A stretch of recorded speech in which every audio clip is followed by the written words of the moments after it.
ప్రసాద్ అన్న డిసిసి అధ్యక్షులు గారికి, మాజీ ఎమ్మెల్సీ పురాణం సతీష్ గారికి, అనిల్ గౌడ్ గారికి, బాలేష్ గౌడ్, కళావత్ అన్న అక్క గారికి,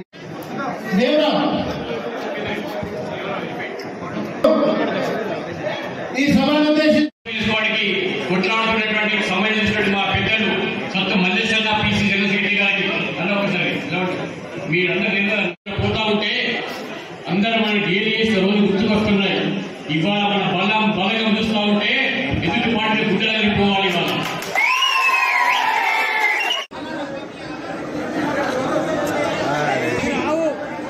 ఇవాళ చూడండి, ప్రశ్నించే వ్యక్తిత్వం ఉన్నటువంటి వ్యక్తి, ఒక మారుమూల గుడా నుంచి వచ్చినటువంటి వ్యక్తికి ఇవాళ ఉద్యోగానికి రాజీనామా చేయించి మన ముందు 70 సంవత్సరాల తర్వాత మరి పార్లమెంటుకు మహిళకు అవకాశం ఇచ్చిన కాంగ్రెస్ పార్టీకి ధన్యవాదాలు తెలియజేస్తా ఉన్నాను.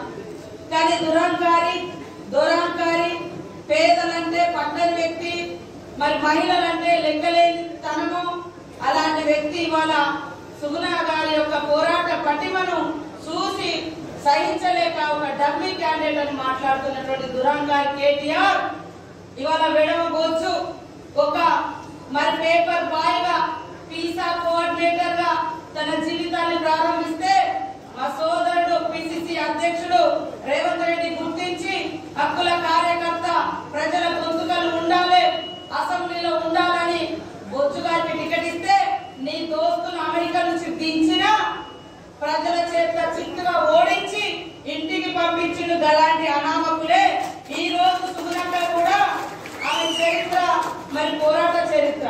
నన్ను కూడా ఓడియడం కోసం ఈ యొక్క దురాంకారానికి పోరాటాలన్న ప్రశ్నించడంలో ఎప్పుడు అయ్యా బాంచన్ దొర అనుకుంటా బతికేటువంటి ఎమ్మెల్యేలు ఆయనకు అవసరం. అందుకనే ఇవాళ పోరాడే వ్యక్తుల మీద వందల కోట్లు పెట్టి ఓడించాలన్నటువంటి కుతంత్రాలన్నటువంటి వ్యక్తులే అలాంటి నాయకత్వాన్ని ఓడించారు. ఇంకా బుద్ధి రావడం లేదు కేసీఆర్ కు, కేటీఆర్ కు. అంటే డబ్బు లేని వాళ్ళు, లేక వెనుక ముంగట అంగబలం లేనటువంటి వాళ్ళు, లేదా ధనబలం లేనటువంటి వాళ్ళు, లేకుంటే పెద్ద అయ్యలు తాతలు ఇతర త్యాగాల మీద నువ్వు వచ్చినావు. నీకంటే 1000 రేట్లు సున్నక్క ఇక్కడ గ్రేట్ కేటీఆర్, నీకంటే 1000 రేట్లు గ్రేట్. ఇక్కడ పురాణం సతీష్ అన్న లాంటి వాళ్ళు ఇక్కడ ఉన్నటువంటి ఎంతో మంది తెలంగాణ కోసం త్యాగం చేసి, నువ్వు అమెరికాకు పారిపోయిన బతుకుదేవ కోసం ఉద్యమం నడుస్తుంటే మళ్ళీ మూటములే చదువుకొని ఇక్కడికి వచ్చి ఈ తెలంగాణ ఉద్యమకారుల త్యాగాల మీద నువ్వు పదవి సంపాదించుకున్నావు.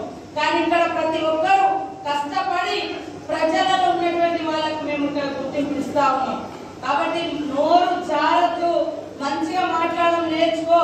అంటే డబ్బు లేను అన్నామకులా మీ అయ్యంటే సరే ఇతర త్యాగాల మీద మీకు ముఖ్యమంత్రులు వచ్చినాయి, తెలంగాణ బిడ్డల త్యాగాల మీద మీకు పదవులు వచ్చినాయి.